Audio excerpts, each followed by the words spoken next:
صباح الخير. النهاردة هنعمل حلا موس القهوة كله على البارد، طعمه بجد في منتهى الجمال. النهاردة هنعمله بطريقة حلوة جدا وسهل، وفي 5 دقايق تقدروا تعملوا الجمال ده. يلا بينا على طول نبدأ. هنا أول حاجة في بولة هنزل ب4 معالق كبار من النسكافيه، أو ممكن بديله قهوة سارة الذوبان. هحتاج كمان 120 جرام من السكر، هضيف كمان عليهم 140 ملي من المية الساقعة، ويا ريت تكون ساقعة. يعني لو المية حسيتوا ان هي يعني مش ساقعة قوي، حطوها في الفريزر قبل ما تبتدوا في الوصفة. اهم حاجة لازم تكون المية ساقعة. هكتب لكم كمان في صندوق الوصف كل حاجة بالجرام وكمان بالكوباية. هنفضل بقى نضرب كده هوت المية مع النسكافيه مع السكر. اهم حاجة لازم نضربهم كويس جدا لحد ما تتكون معاكم زي كريمة. طبعا لازم المضرب الكهربائي، مش هينفع خالص المضرب السلكي، ان هياخد معاكم يعني وقت ومجهود جامد. هنا خلاص الكريمة معايا بقت جاهزة، يعني نختبرها كده لما نيجي بالمضرب كده نرفعها كده على فوق. بص لقى عاملة زي معاكم زي منقار كده، بتبقى هي كده خلاص يعني اتضربت كويس.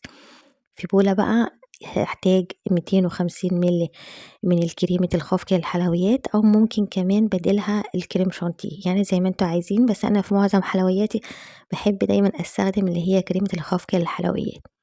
اهم حاجة لازم نحطها شوية في التلاجة بس عشان تسقع، عشان تتضرب معاكم بكل سهولة.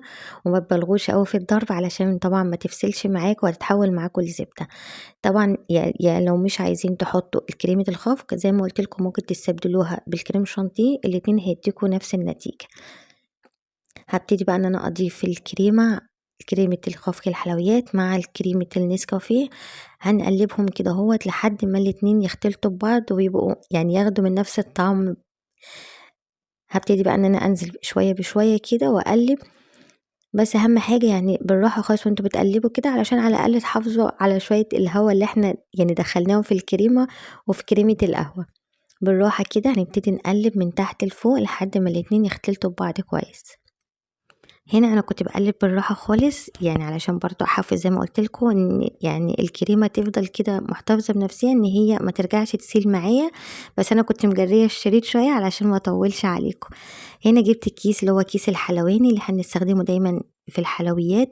حطيت كده حوالي تقريبا معلقتين 3 من الكريمة، وهقفل الكيس كده كويس. وحطيت كمان الشكل اللي هو الشكل بلح الشام، هوريهولكوا دلوقتي. هنا انا هستخدم كاسات. ممكن تستعملوا كاسات الجيلاتي، او ممكن الرز بلبن، او ممكن كوبايات عادية. مفيش اي مشكلة، مفيش حاجة اساسية في الوصفة دي.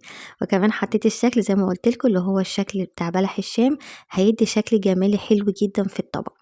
هحط بقى كده في الاول طبقة، وبعد كده هوت هحط كمان في النص. هوريكم دلوقتي ان انا هحط في النص كده بسكوت. كان عندي بسكوت بتاع السلة بنتي اللي هو بالشوكولاتة. هحط كده بسكوتية او ممكن بسكوتية ونص. مش متوفر عندكم بسكوت بالشوكولاتة عادي، ممكن تحطوا بسكوت سادة اللي احنا دايما متعودين نفطر بيه الصبح على الفطار. يعني زي ما انتوا عايزين بسكوت سادة، او ممكن بسكوت بالشوكولاتة الموجودة عندكم ممكن تحطوها. هحط كده حوالي تقريبا بسكوتة ونص في النص قبل ما اضيف الطبقة التانية على الوش. البسكوت على فكرة بيدي طعم حلو جدا مع كريمة النسكافيه، جربوها بجد بالطريقة ديت.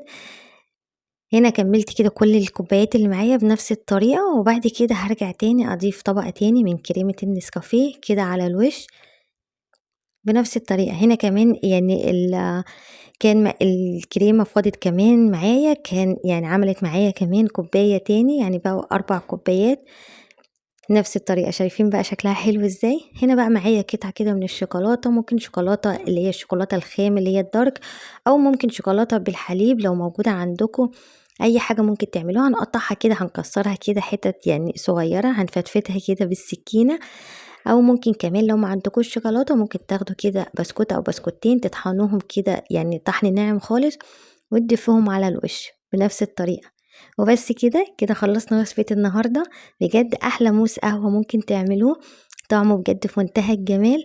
حاجة سهلة وبسيطة وفي 5 دقايق بس هتقدروا تعملوها. اتمنى يكون فيديو النهاردة يكون عجبكم. جربوا الوصفة وقولوا رأيكم فيها ايه، واستنوني تاني بفيديو جديد، واشوفكم تاني على خير، وباي باي.